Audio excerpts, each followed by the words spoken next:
We got a very small Christmas tree this year, and it was really fun because it's so easy to pull it in the house and decorate it. Here's my little knitting nook right here in the living room. Some candles.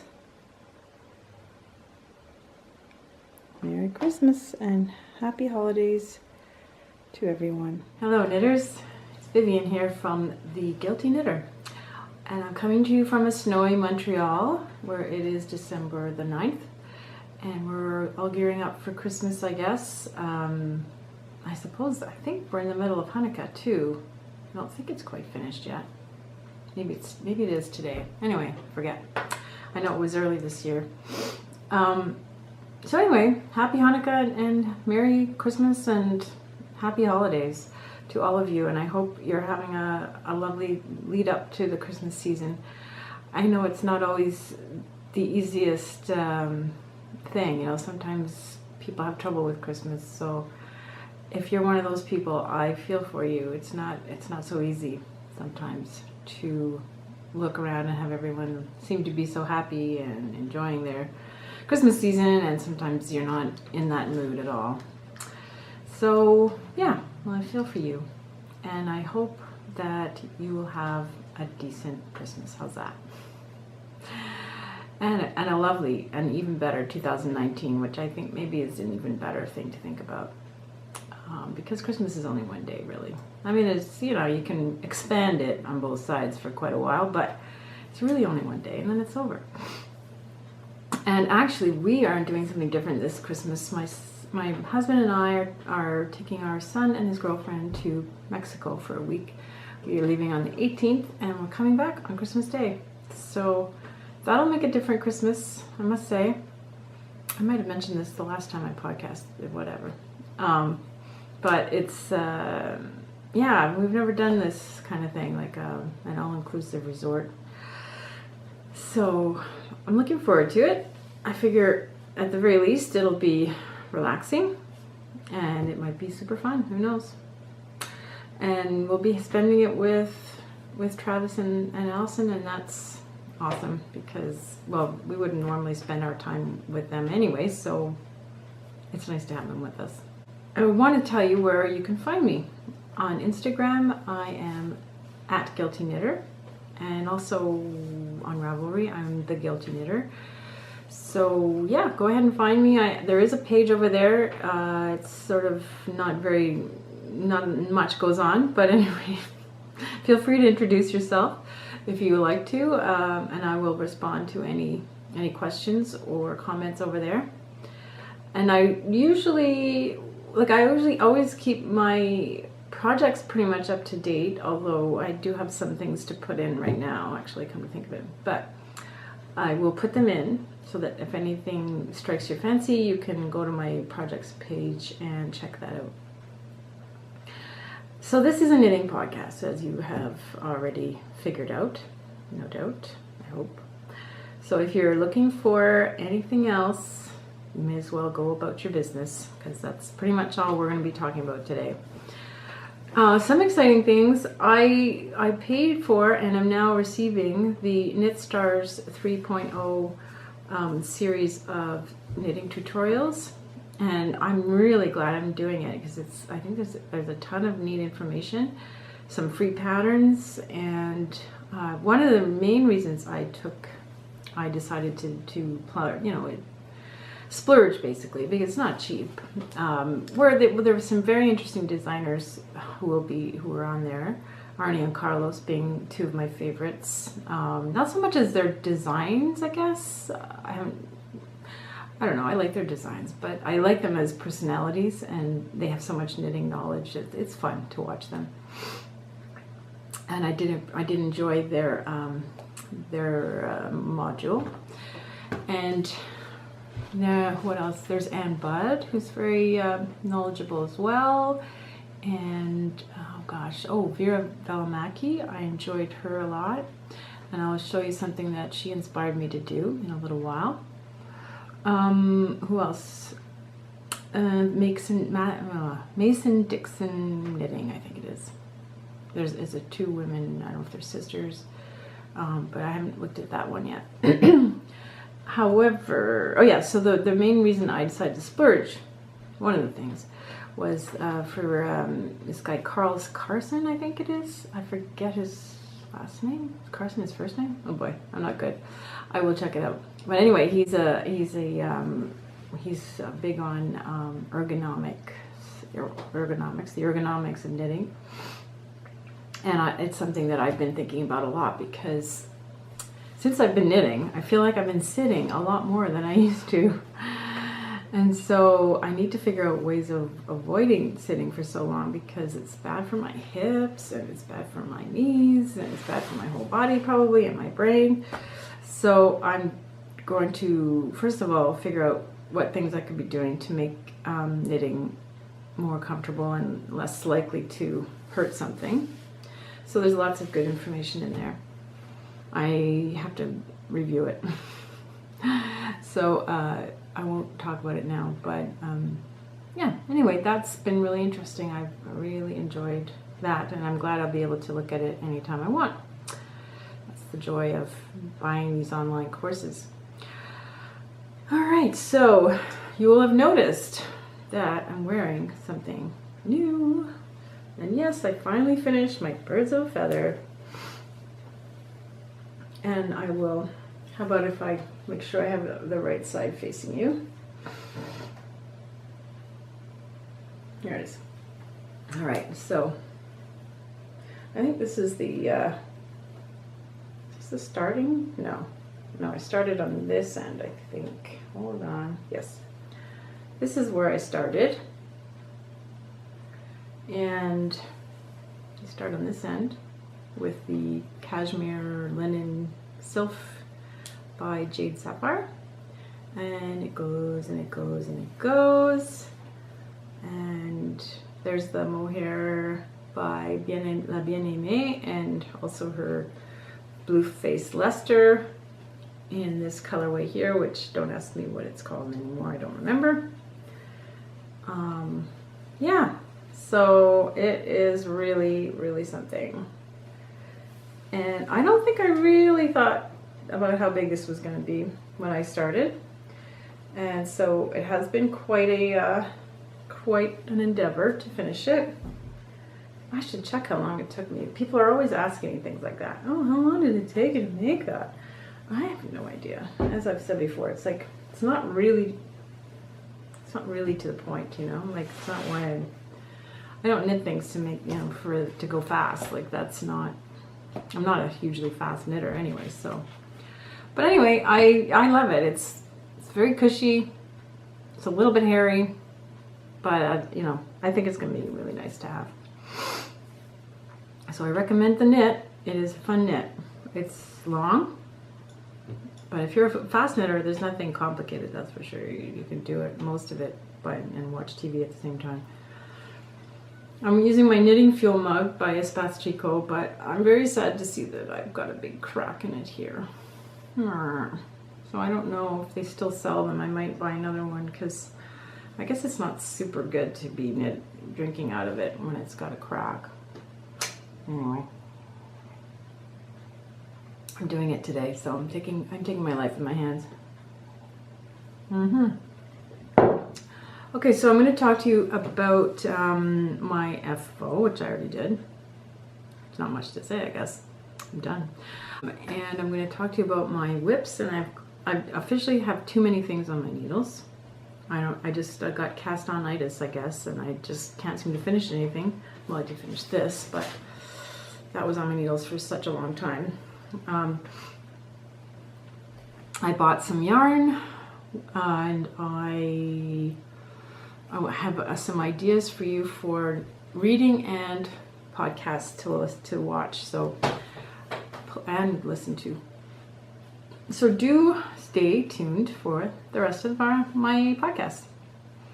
And if you do enjoy it, please press subscribe and hit the thumbs up and tell a friend, because that's a really good way of spreading, well, word of mouth is tried and true, you know. There's nothing like it. Oh, my friend gave me some chocolate bark for Christmas. Isn't that nice? So I just have to have some because it's sitting there. So good. Yeah. Right.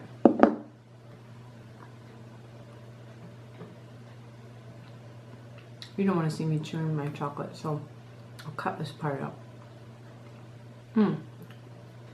It's so good though. Homemade chocolate bar. You know, Christmas is a terrible time because, well, there's so many goodies. Everywhere you go, there's a plate of cookies tempting you. And I really shouldn't be eating a lot of sugar. It's not good for me. But I have a big sweet tooth, so it's hard not to. But I think the trick for me is to really look at something and say, is that really worth the calories? Because I don't want to like say, no, I'm never going to eat sugar again, because there's just so many good things. But I have to know too that I don't like the effect it has on me. Like the kind of things that have way too much like icing, super sweet icing, it's not worth it. I don't. Well, I feel like it's going directly to my heart when I eat those things. I'm not sure that's true, but it feels like it. So I can handle things that are not so sweet. Like this is dark chocolate and with nuts. It's not so bad. It's delicious too. So it's worth the calories. Other things, maybe not. Anyway, this is something we're all challenged with, unless you're somebody like my friend Mike, who just doesn't eat sugar. And I think that some people are better off just saying, or either they don't really like sugar, so they don't eat it, but most people who cut out sugar have done it for health reasons, or because they can't eat moderate amounts of sugar. Like it's impossible, right? So my favorite podcaster, Gretchen Rubin, has cut out sugar completely out of her diet because she says, I can't eat a moderate amount. Like I can't always, it just makes it easier. She never has to make the decision to whether or not to eat it. She just doesn't eat it ever. And I can totally relate because I have given up sugar a couple of times. And when I did do that, it makes it easier. You just kind of go, oh, no, I'm not going to have that because it's got sugar. Like it's sweet, really sweet. So there you go. Christmas. It's a challenge. This year, like, because we're coming home on Christmas Day, I don't think we'll even have a turkey dinner. I think we're going to have ham or something. Makes it easier. And we'll have it on the 27th or something. My birthday's on the 28th, so we'll do a little joint party or something like that. I don't know. We'll see. Haven't quite decided. So, next thing on my agenda, I will tell you. And I will show you my Birkin, because I have made some progress. Let's see. See this? I got tired of doing the body, so I decided to cast on the sleeve. It's a really wide sleeve. I mean, I don't know. I know I didn't get gauged. My gauge was quite a bit looser than, I think my gauge was 24 and it's supposed to be 26 stitches per 4 inches. So of course everything's big, but anyway, I instead of following the directions for the decreases, I have decreased more and more frequently because I want to get it down to a decent, like a reasonable size. Like this is a pretty big sleeve. So, but I'm very tempted to make it the 3/4 sleeves, which is what they are, what's in the pattern. I'm trying to talk so hard. In fact, I'm going to check I think it's supposed to be 11.5 inches. I think I'm still a ways away. But let's see. Oh no, I'm at 10, I think. Oh, closer to 11. Ooh, that's awesome. So yeah, I'm getting there. I might just do it because I'm so sick of knitting this sweater. It's just very long. But anyway, I'm like really pretty far down on the body as well because it's not supposed to be a really long sweater. I'm gonna get there. Not before Christmas, but I will get there. In case I haven't because you're a new viewer, I'll just run I made this out of Brooklyn Tweed Loft. And the gray is also Brooklyn Tweed Loft. I think this is called Old World, the blue colorway. And the gray is like sweatshirt or something. And in this light pink is this tuku wool, which I have here. It's not quite as washed out as it seems to be looking on the camera. Yeah, it's definitely a deeper pink than that, but it is a pretty light pink. And this dark pink is some leftovers that I had. I think it's possibly Sweet Georgia, but I'm not sure. And this is, the green is Sweet Paprika, I think it is, which is a local Montreal company. Anyway, so I am getting there slowly but surely. All right, next. Oh, I started the teddy sweater, which I think I may have started last time I podcast, but I've made quite a bit of progress. Here it is. And here's the little thing for the button. There's a buttonhole there, and you just put the button right at the corner up here. And right, that big hole at the bottom is where the pocket will go. So I'm gonna pick up, well, these are on hold as you see on this waist yarn, and I'm just gonna start knitting down from there with the white.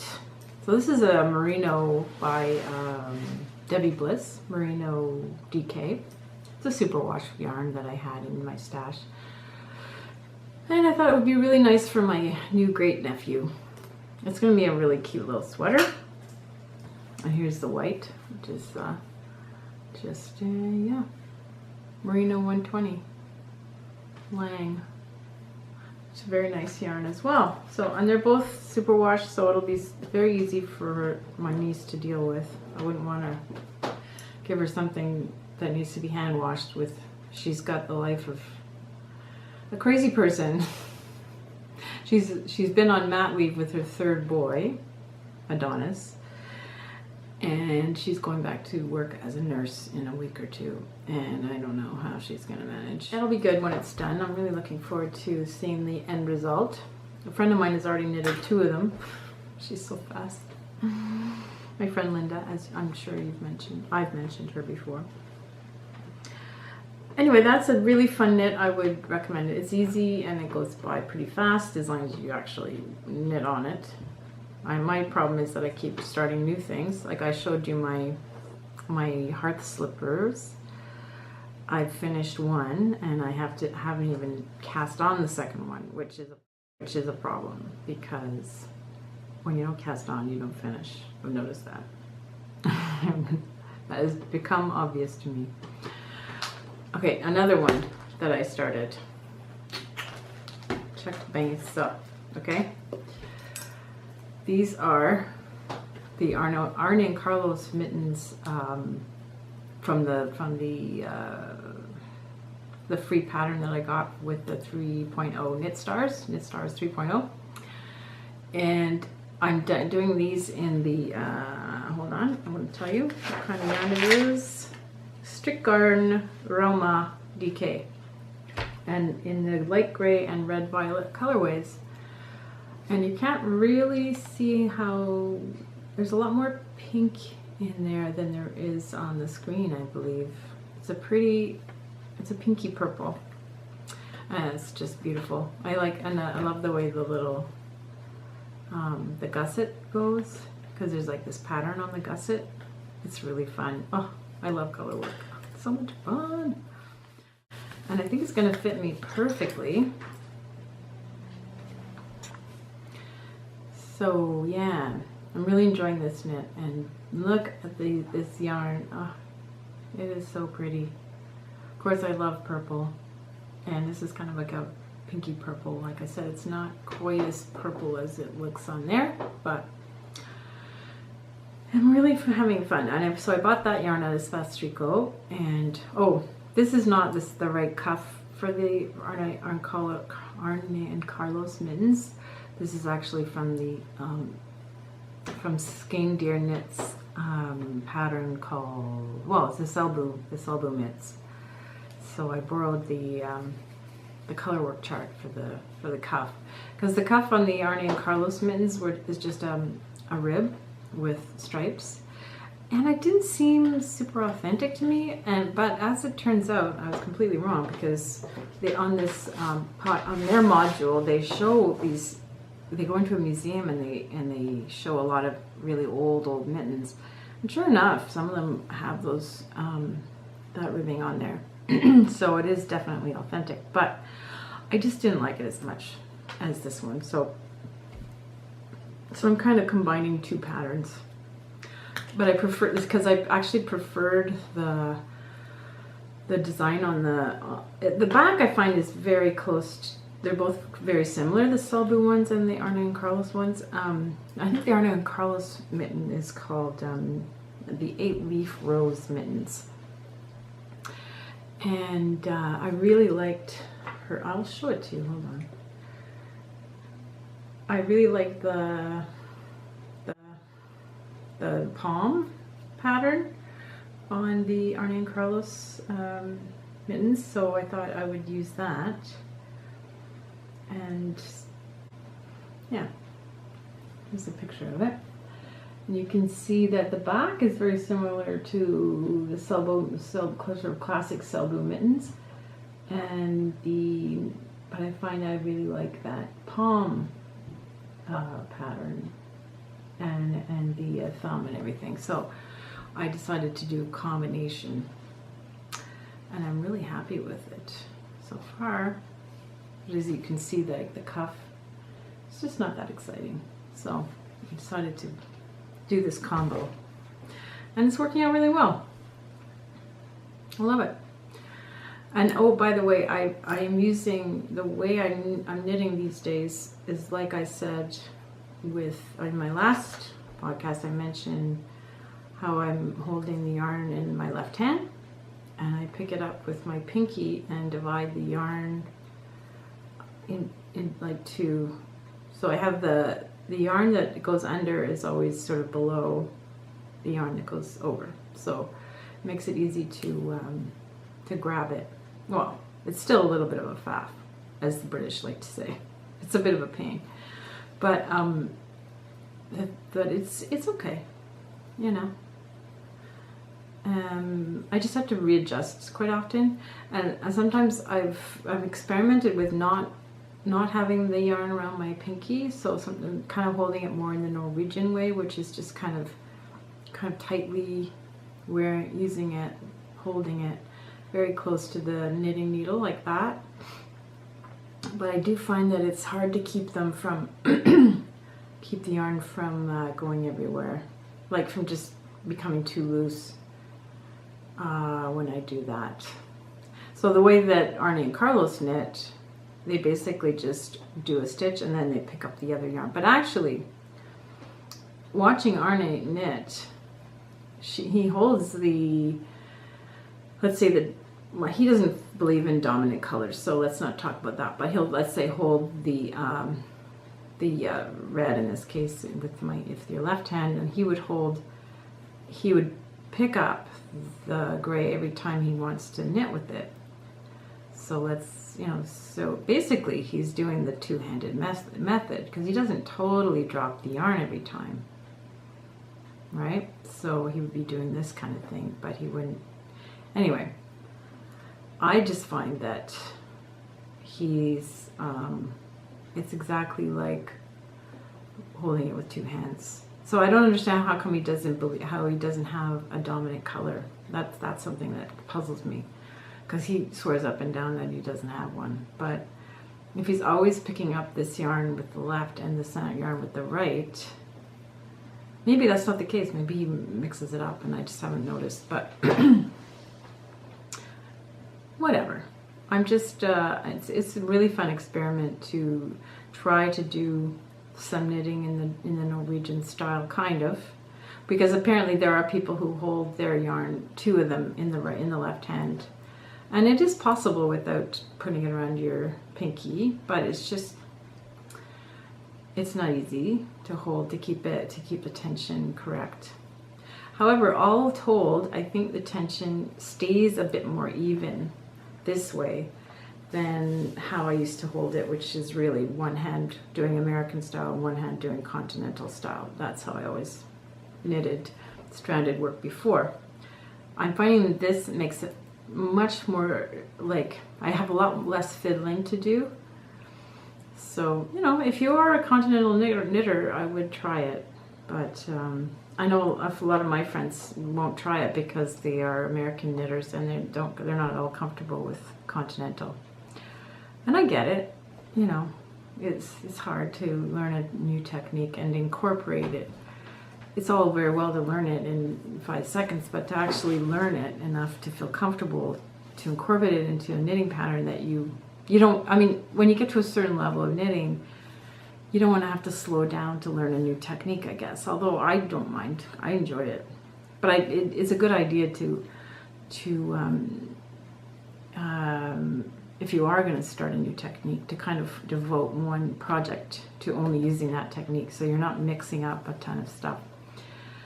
That's the problem I faced when I was experimenting with purling, for instance, and I still experiment with purling, but lately I haven't had to do a lot of purling because most of my stuff has been in the round, so it hasn't been a problem.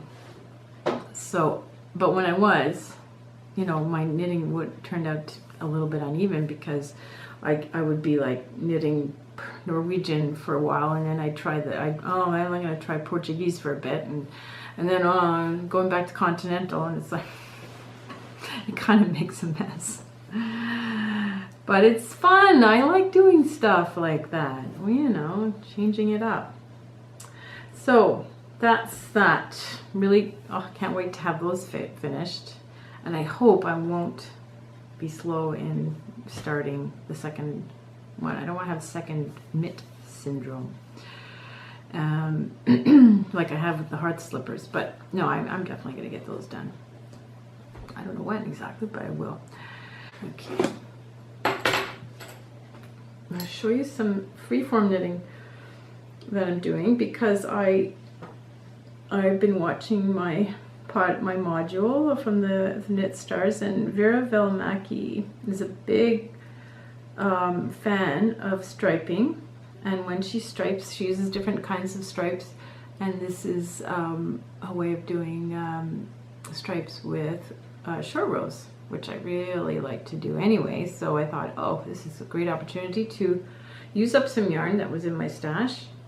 This is two shades of King Cole Opium, and that's in a cotton acrylic nylon color combination. It's very thick thin, so it's called a bulky weight, but it's only bulky in spots. But you do use a big needle, so I've got these on a 6.0. These are my Addy clicks, and so yeah, I think it's gonna, I mean, if I really concentrated on it, this is the big if, right? I would get this done pretty quickly.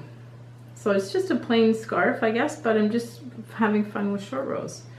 And it's super fun. By the way, I made this this progress keeper from an old earring. Actually, not even that old. I think Erica gave it to me last Christmas. But I lost one almost immediately. I was so sad. So I put it as a progress keeper. And it's perfect. I love it. And you just have to add these little doohickeys there that you can buy on Etsy.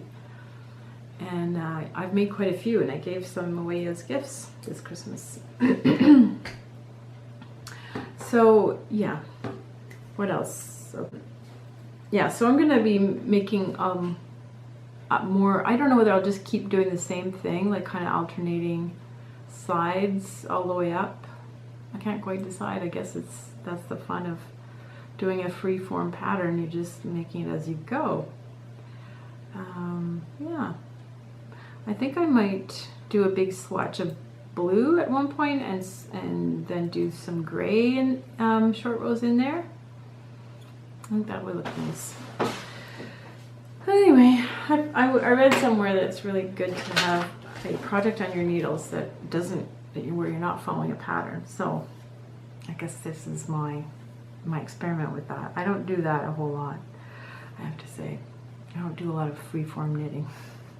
because I often get to a spot like right now where I'm not quite sure what to do. And then I put it away for a while. I'm not sure I'd be any good at designing because of that. Let's see now. I have a couple of acquisitions. Well, there was this yarn could have gone under acquisitions instead of whips because I bought them since I last talked to you.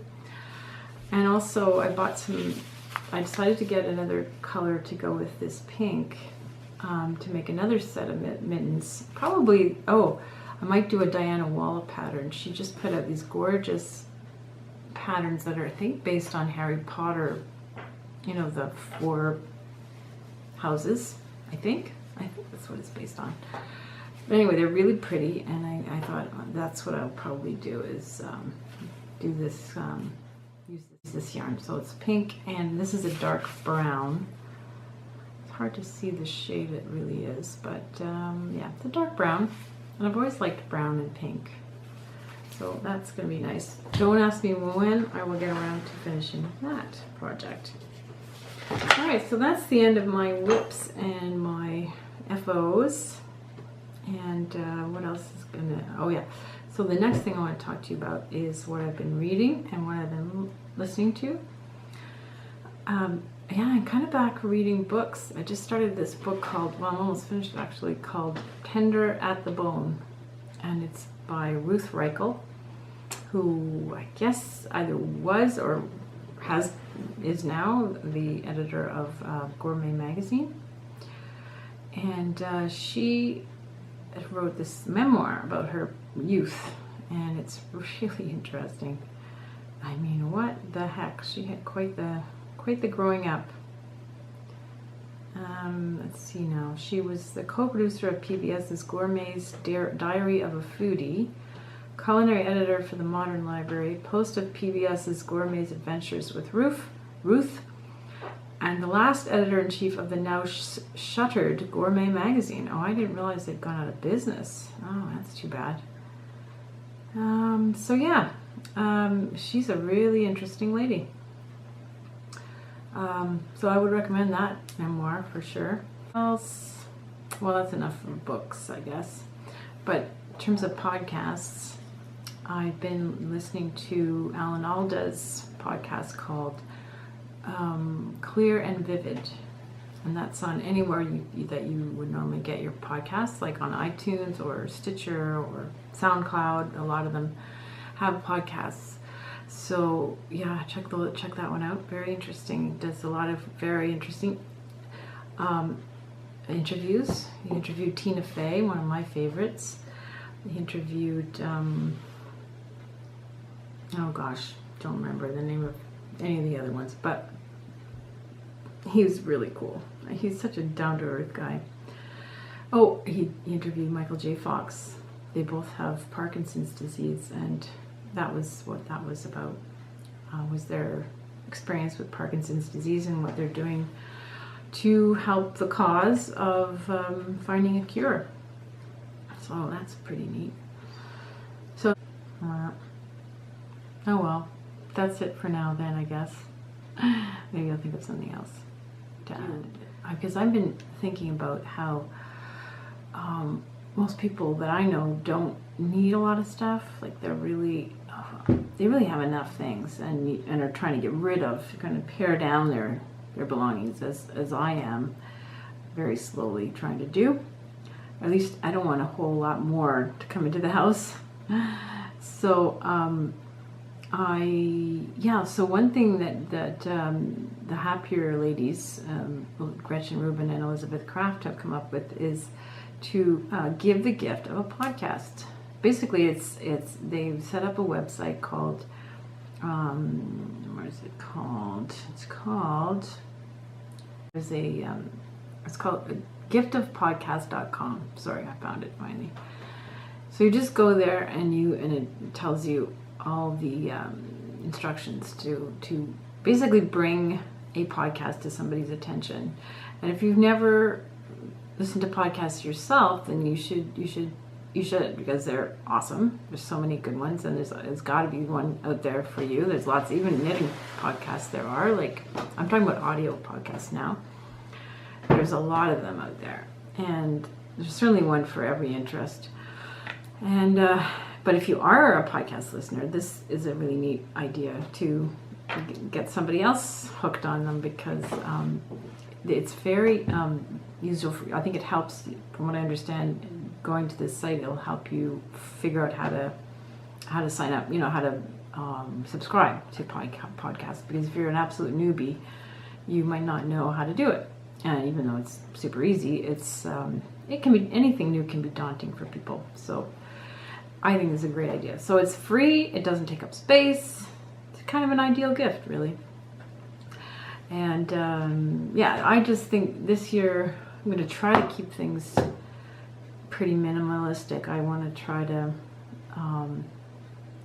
just buy things that people can consume, not just alcohol, but maybe make them cookies or make them, I don't know, whatever stuff. Use up things in my house. Make a present. Although I haven't done any gift knitting this year. But I plan on doing some, perhaps, before the end of this December. We'll see. All right, well, that's it for today, I think. Probably not a terribly long podcast. But anyway, if you liked it, please press subscribe. And the like button is just down below there somewhere. You can press that as well. That would make me feel very good. If you want to check me out on Ravelry, feel free. And I think I'm on Twitter too as OSMVIV. So yeah, you can check me out there. I don't do much over there, but you never know. You might see me. I often my blog, which is Vivian's Tranquil Garden, you can go check that out as well. vivtranquilgarden.com. You can find my latest blog posts and subscribe to those if you like. And also, yeah, I usually advertise them on Twitter. But I'm mostly active on Instagram. Well, happy knitting. I hope you enjoyed this, and I hope you are inspired to try some freeform knitting. It's very fun. Or picking up a pair of stranded knitting little mitts is kind of the perfect thing to start with. Although I must say that the gusset is a little finicky. But it's not impossible. It's just increases. It's not really that hard.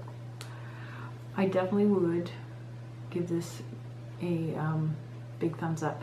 Mind you, I think that Arnie and Carlos are the kind of knitters that don't often, that they assume you know a lot. So I suspect that this pattern might daunt a lot of people. It did me. There was one thing right away when I looked at the chart. I was like, wait a minute. I had 40 stitches on my needle. How come the chart starts at 42? And I was like, that doesn't make sense. And then I showed it to a friend of mine at Espace Tricot at the Knit Circle, and she said, oh, and she hemmed and hawed and thought about it for a minute, and she said, oh, well, maybe it's because you're supposed to increase on that first row. But it's not clear at all. Like, normally they would say that somewhere, but it doesn't. So that's the kind of thing that I think Norwegian patterns are often like that. They assume a lot because the culture is there for knitting. Like, most people learn a lot of standard things when they are growing up, whereas here maybe not so much. So we have to, look to more experienced people sometimes to interpret. There's also place for comments and questions on the Knit Stars 3.0, which is very helpful too. So, but I figured it out, I think. It seems to be working anyway. I'm very happy with it. Okay, well, that's enough of that. Enough of my dribble drabble. I will see you in probably not before 2019. So have a wonderful holiday. And yeah, we'll see you in the new year. Bye-bye. Happy knitting. Have yourself a merry little Christmas. Let your heart be light. From now on, your troubles will be out of sight. Have yourself a merry little Christmas. Make the Yuletide gay. From now on, your troubles will be miles away. Here we are as in olden days, happy golden days of yore. Faithful friends who are dear to us, gather near to us once more. Through the years we all will be together, if the